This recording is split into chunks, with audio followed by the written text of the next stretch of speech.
Cardinals history is not short on stunning moments.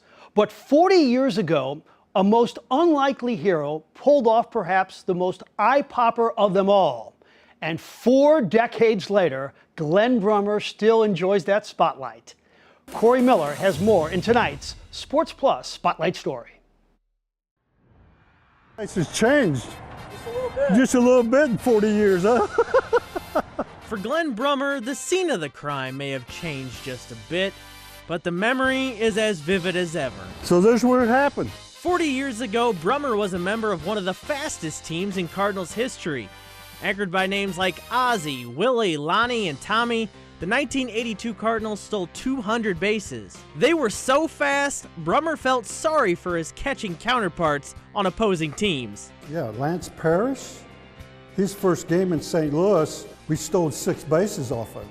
The next day, he had a sleeve on his elbow. Couldn't play. Seriously, couldn't play. He was done. But 40 years later, the stolen base we're still talking about from that season came from the Cardinals' third-string catcher from an Illinois farm town. August 22nd, 1982. The Cardinals host the Giants in a game that heads to the 12th inning. Brummer ended up on third base as the winning run when he spotted his wife in the stands. She was sitting behind third base. They had a flight at 5 o'clock, right? And she said, "Glenn, can you do something?" I looked up and said, "Well, yeah, I don't know, maybe," right? So with lanky lefty Gary Lavelle on the hill, the catcher with 1 career steal to his name started to get an idea, one his third base coach didn't like. I asked Chuck, "You know I can go?" He says, "Yes, you can, but I ain't gonna let you." But with 2 strikes on David Green at the plate, go he did, to the surprise of everyone in the stadium. I remember us screaming, "What the hell are you doing?" I think he had 2 strikes on him. I mean, you just don't do that. But when you're hot, you're hot. At the belt.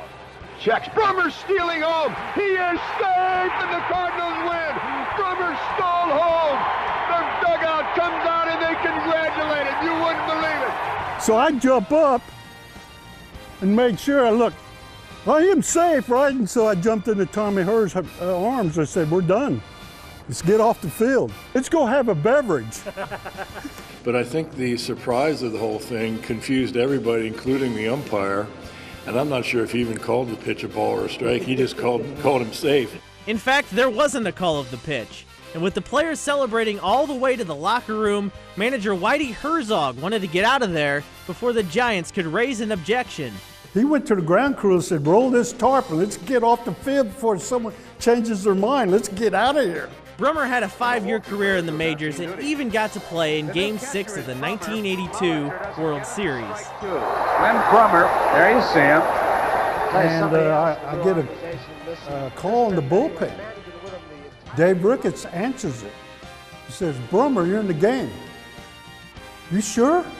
Call back down and make sure this is right." But he'll always be known for his daring dash against the Giants. And the now 67-year-old Branson resident will talk with anyone and everyone about his moment in the spotlight. The number one question was, what if he wasn't safe? I said, "Well, I don't know. I'd probably have been in Louisville the next day. I don't know." I guess I stunned 47,000 people.